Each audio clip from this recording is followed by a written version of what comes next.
Yes, what is up, YouTube? My Cowboys family here, bringing you guys a very special, quick, live and in-person update. No, we are not in Dallas. No. Cowboys Abroad comes to Florida. Boom, right On there. location, going domestic. That's right, guys. You know, we brought it to Dallas. You know, now we had to bring it back to Florida. Make sure to represent the Dallas Cowboys right internationally, right? Not just in Japan, not just in Texas, not just in Florida. We're waiting for the alien spaceship so he can represent out in space. Jokes aside, guys, seriously, thank you for hanging with us. Take a second to hit like, sub it up, hit the bell.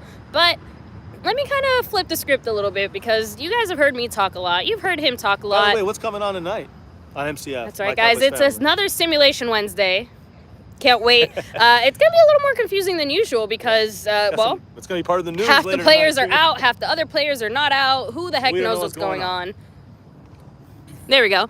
All right. So now that we do have the man Cowboys Abroad here live and in action, I mean, let's just, touch on the biggest thing I think that's on our mind. Yes. What the hell is going on with their Cowboys between the Rona, between the injuries, between everything else? How are you feeling about tomorrow's game? I'm feeling like the Rona's winning. Right now, Rona 1, Cowboys 0 right now. Oh. But, listen, we don't know what's going on with Cooper. Is on the plane. He's been cleared off the COVID list, and he's going to be going to New Orleans. And so he's expected to play. Amari Cooper. He's questionable. Questionable, right? He's expected to play according to the but my question is, will he use him a lot? Will he be a decoy? What are your thoughts, Mr. Abroad? There's no question that Amari Cooper's going to play. If he's in, if he's cleared to play, and he is, he'll be out there and he'll play. How much he'll play, I don't know. How many targets you think? Like attempts? He will be on the field, but will he be? Would they be looking as a decoyish kind of way in the sense that when he's on the field, he's going to just hopefully take one of their guys out, one of their defensive cornerbacks out, and then go other places is going to be the game plan. The biggest thing, if he's on the field, they have to account for him. So I think he'll get a lot of snaps. Yeah, I think he'll be able to play. Will the ball be going in his direction or not? That's the question. That's really hard. That's really hard to say. But if you put Mark on the field, then the other team almost has to double team. And if they have to double team, there's two players you take out of their lineup. They can't be on CD. They can't be on Gallup. Yeah. So gotta pick one. Put those guys man to man, and I like our matchup. They have really good corners. They got Marshall Lattimore. They got Roby, and these guys, they might not need double teams on Cooper, but I think Cooper's, his workout that he had delayed because of COVID, his breathing, his lungs, whatever it may be. My thought is that maybe he will not be 100% in this game, and so Marshall Lattimore can do it one-on-one. That's my thought on the Amari situation. But either way, it still helps us having him on the field. Exactly what you said. All eyes still got to be watching Amari because you just don't know. They have to account for him, and that's going to be a key in my opinion. But Amari Cooper is one of the stories today. I mean, there was other things, right, baby? Yeah. I mean, we have. Let's go ahead and kind of rewind a little bit on the before Amari Cooper. We had the Rona, Mike McCarthy. He's not going to be there. We're missing so many coaches. I'm starting to blank out on all their names. Yeah. I mean, how do you feel, Mr. Abroad, about some of the coaching adjustments we've had to make? For example, Dan Quinn is going to be the one kind of running the show. I know we're going to touch on this tonight, but Ben McAdoo's coming down from the booth. That's a good one, yep. To coach on the sidelines. So today, guys, he was in the office. Now he's going to be on the field helping the team on both offense and defense, I think. So Ben McAdoo over there is going to be on the field. He's going to be coaching for the first time since Jacksonville Jaguars quarterback coach last year. When he was fired and McCarthy put him on to the team to be behind the scenes. But now he's going to be on the actual field. Thoughts about all these things, the coaches? Some of their coaches in these last couple of games, some of their coaches I haven't liked it to begin with. So seeing a change, seeing a difference, seeing what another coach will bring to the table might be a good thing for us. Particularly what I have a challenge with is clock management. That's one of the things I have a challenge with. The other thing I have a big problem with is like in-game adjustments. And we seem to have struggling to make in-game adjustments, not be able to change the same blocks, but not making adjustments to those blocks.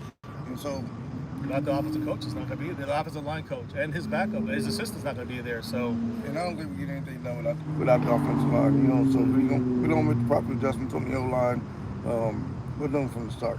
So I'm looking forward to seeing what those guys bring to the table. I mean, how do you feel about Dan Quinn taking over as our Interim head coach for a game. Which again, he's what last year was coach as a head coach, and he has 6 years over there in Atlanta. So yeah, that's what scares me. Yeah, over there in Atlanta. I saw that that's record. a valid point. Yeah, I saw that record, and I saw them giving up 30 points a game over there in Atlanta. So yeah, but they're doing better here with the Cowboys in defensive mindset. I know Joe Witt Jr. is probably going to take over a lot of the play calling. He did it last time when Quinn was out with COVID. Now Quinn's going to be the head coach. He'll be watching the defense, but I think it'll be run more by Joe Witt Jr., which it was successful in preseason, at least for their trial run, I think. And I just said it. I see Dan Quinn as a defensive specialist. You know, when you try to make him a head coach, he gets in trouble. You know, it's one game, track, though. His track record. His track record isn't that great. I know, but one game. For one game, no problem. We'll be okay. Would you rather have had Kellen Moore as the head coach over Dan Quinn?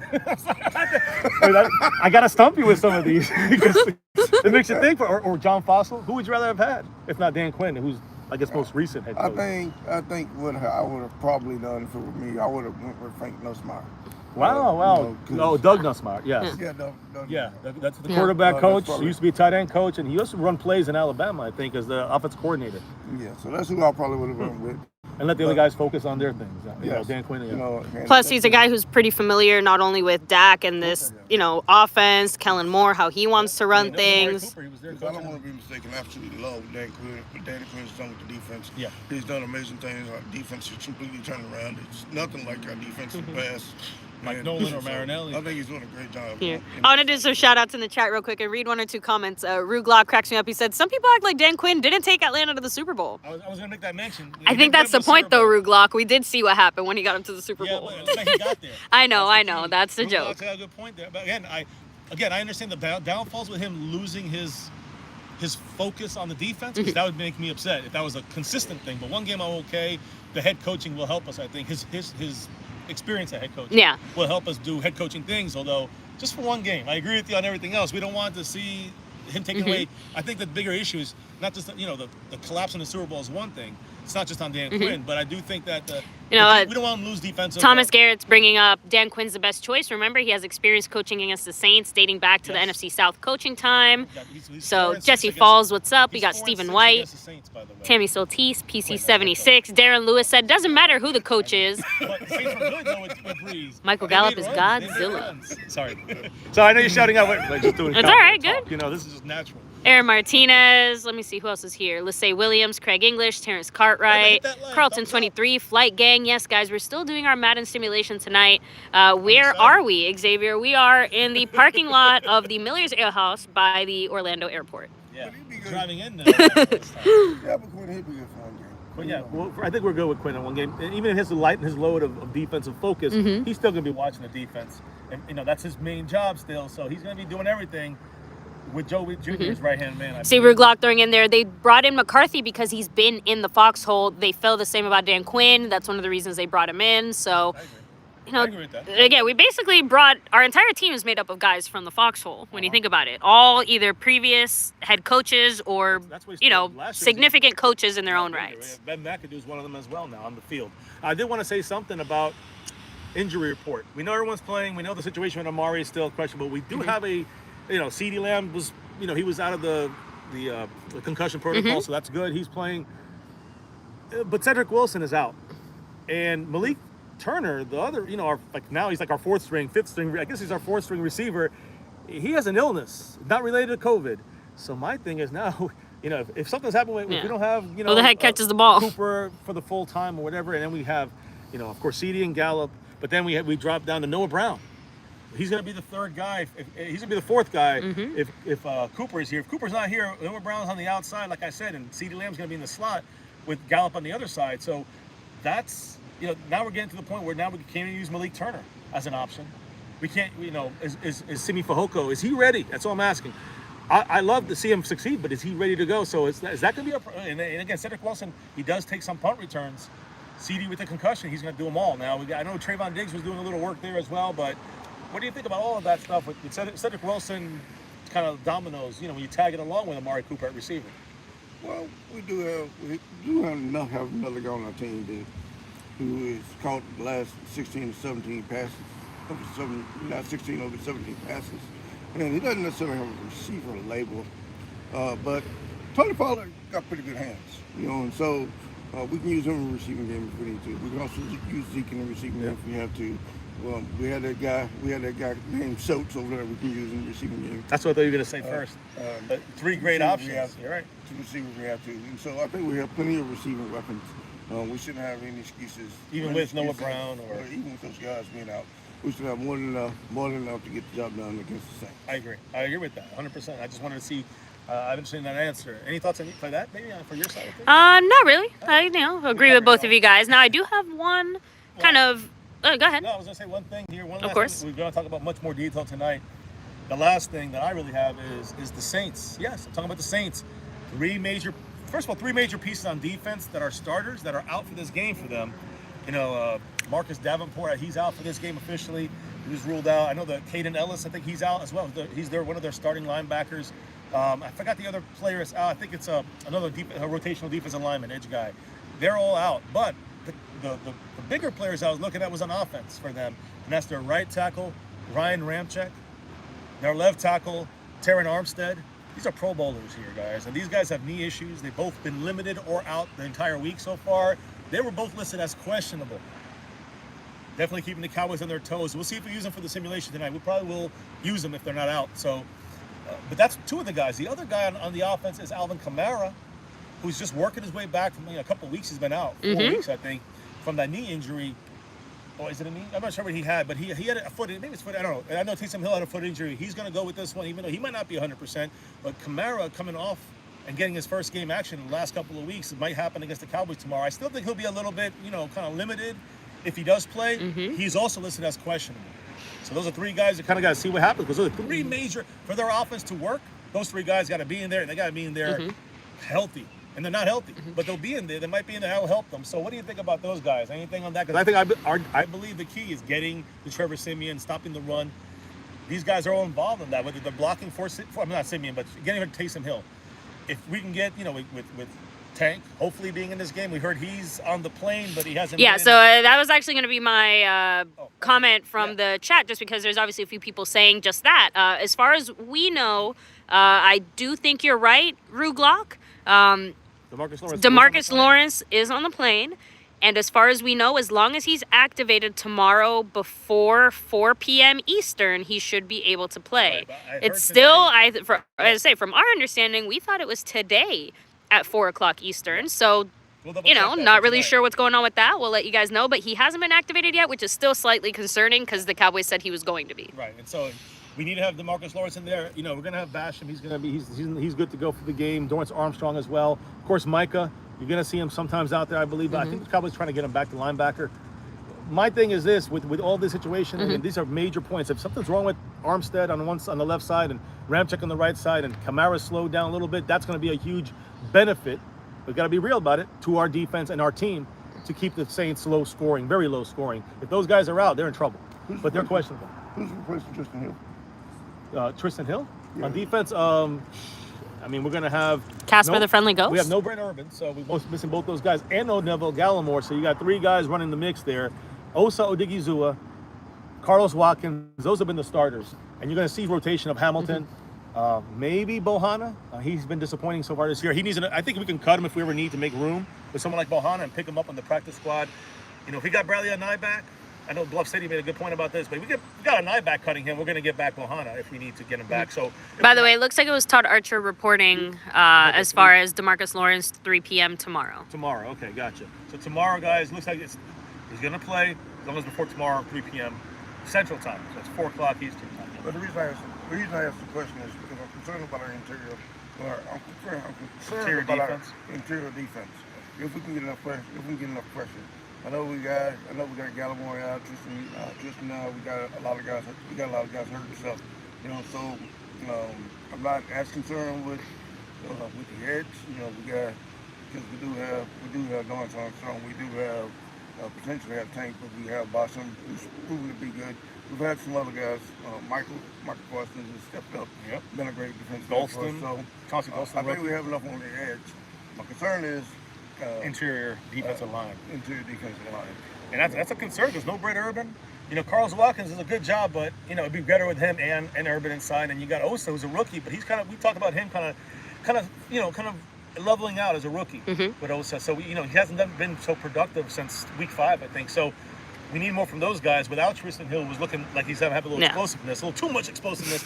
But yeah, you know, his explosiveness and Gallimore supposed to be back by now. He's not back. Yep. All these guys will be back next week against Washington. But we want to win this game right now against the Saints. But I don't know how much we can take advantage of their tackles being out if our interior line is out. Line. See, I actually see it the other way. That's basically the only advantage we'll have. We're going to have to hit them hard as we can on the outside because we know we're not doing shit on the inside. Like, we accept it, we move past it. Inside is not just the defensive players, it's also the linebackers. No, but I was going to say, you know, my thought process here, especially if DeMarcus Lawrence does play, Micah Parsons. Once Micah Parsons is back at linebacker, we can all take a deep breath because it's going to look bad, but it won't be as bad. I agree. And he'll still have a few rotations there on the D-line, so we're still going to see some pressure. We're still going to hopefully see some sacks. But DeMarcus Lawrence back is we take LV off the field. He was having so now Mosh is feeling a little jealous. He said, "Abroad's in Florida. You should have hit me up." So trust me, Mosh, man, this was a very We're actually heading back home to pick up the kids right after this here. So I know he's here for work, but we were able to take time out of all of our schedules and come, you know, grab a quick meal, talk Cowboys, hang out, do this quick little live stream once again in the parking lot of. Well, these are the cars I own. I don't know. Yeah, this is just a parking lot. We're just. Ooh, here we go, guys. Let me flip it around. Oh shit! So we can wrap things up. And yes, I am wearing a scarf. I don't care. Yeah, Mosh in the house. So what's up, Mosh man? Get on this. There we go. There you go. Seriously, guys, I can get lower. A huge shout out to everybody here hanging with us. Again, we'll get into a lot more of the details later tonight. We did just want to take a second to talk about a few of the new updates and really hear what Mr. Abroad had to say because we've been chatting it up all night with him. Yeah. Can't wait to continue to chat it up. And you guys know what that means. The last time we hung out, you know what happened? Cowboy victory. So, win, baby. I'm not saying we have to hang out all the time. I'm just saying that, you know, it's either you or Daniel Mesa. So we're going to have to figure something out. So awesome. Cowboy Nation, come together. Yes, always. PC76 in the house. Everybody here with us. Guys, we'll be back later tonight. Jesse Falls to do our simulation. Again, a lot of moving parts right now, so I'll get back, kind of check it out. And then 11:45-ish p.m. Eastern, we're going to try to get live and going at that point and doing the simulation and talking all about these other kind of things rolling around with the Cowboys and even the Saints a little bit and kind of figure out, you know, what kind of more of a better idea of what we're going to see on Thursday Night Football, baby. You know the deal. Yes. So thank you to Aaron Martinez with the $10 holler. Go Cowboys. Much love to you. Appreciate you. Why are we here in the middle of a parking lot trying to hide from the people who are like getting to their cars and like, you know, why do we trying do this? You know why we do this, right? Right. It's always because of that navy blue. It's always because of that silver too, and always that star over everything, guys. Never forget, number one thing here at My Cowboys Family, here now and forever. You know, no matter what, win, lose, or draw, good, bad, or ugly, we're always repping that star for everything. But number one thing, our My Cowboys Family, say it with us. Go Cowboys! Woo! Let's go, baby. Let's get this win. Bounce back. I was gonna say, I wanted to echo all the way back. Actually, Cowboys dominance 37-10. I'm calling it right now. Cowboys kick ass tomorrow. Hell yeah. 37-10. Hey, okay, so hey, we're dropping score predictions. 33-20. 33-20. 33-20. We're going with that one, baby. I'm gonna go 28-20 Cowboys. Go Cowboys. Respect it. Guys, thank you again for hanging with us. We got to get home to our kids. Mr. Brown's got to get back. He's got the job thing going on tomorrow, right? So, you know, not just all pleasure, right? We got to get down to business. Well, your business is tomorrow with that star, guys, and against those Saints. So we're going to get ready for that. Yes. I can't wait. So thank you again, guys. We'll see you guys shortly later tonight. And go Cowboys. That's right. Go Cowboys.